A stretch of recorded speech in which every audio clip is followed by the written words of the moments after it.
EPFO higher pension, ज़्यादा pension पाना चाहते हैं तो फटाफट कर लें अप्लाई, जानें।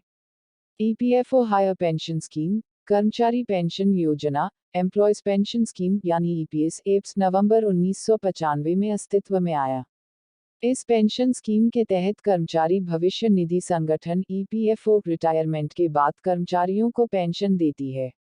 जब ये स्कीम लागू किया गया तो उस समय कर्मचारी अपने बेसिक सैलरी, महंगाई और कुछ अन्य भत्तों के साथ का 12% हिस्सा ईपीएफओ में योगदान देता था, जिसके बदले रिटायरमेंट के बाद कर्मचारियों को कुल जमा की गई राशि पर तगड़ा ब्याज के साथ एक मोटा रिटायरमेंट फंड मिलता था।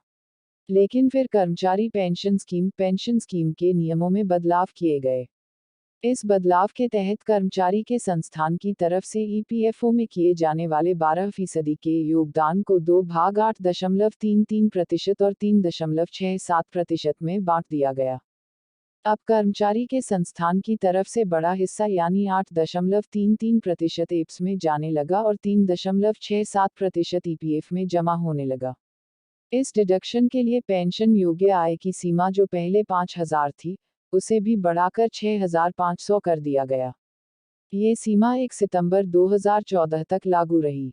ईपीएफओ ने पेंशन स्कीम के नियमों में किया अहम बदलाव। अगस्त 2014 में ईपीएफओ ने एप्स के नियमों में एक बार फिर बदलाव किया, जिसके बाद पेंशन योग्य आय की सीमा को 6,500 रुपये प्रति माह से बढ़ाकर 15,000 रुपये कर दिया गया। इसके साथ ही कर्मचारियों को यह विकल्प दिया गया कि वो अपनी वास्तविक बेसिक सैलरी के हिसाब से एप्स में योगदान कर सकते हैं। इसके लिए उन्हें अपने संस्थान में आवेदन करना होगा। वहीं, अगर कोई कर्मचारी इसके लिए आवेदन नहीं करता है तो उसकी बेसिक सैलरी से एप्स में योगदान 15,000 रुपये की अधिकतम सीमा के हिसाब से ही किया जाएगा। इसे आसान शब्दों में समझे तो आपकी आय कितनी भी हो, पेंशन फंड में आपका योगदान 15,000 रुपये के 8.33% के हिसाब से ही किया जाएगा। अगर महीने के हिसाब से देखें तो आपको हर महीने अधिकतम 1,250 रुपये का योगदान करना होगा और बाकी राशि ईपीएफ में जमा हो जाएगा।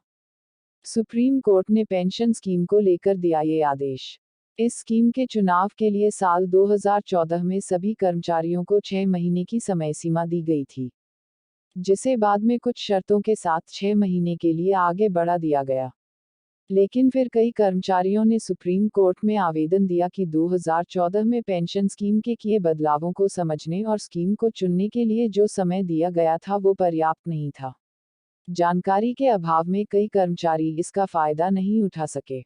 सुप्रीम कोर्ट ने 4 नवंबर 2022 को अपने आदेश में कहा था कि ईपीएफओ को सभी एलिजिबल मेंबर को हायर पेंशन का option, EPFO higher pension option चुनने के लिए 4 महीने का समय देना होगा।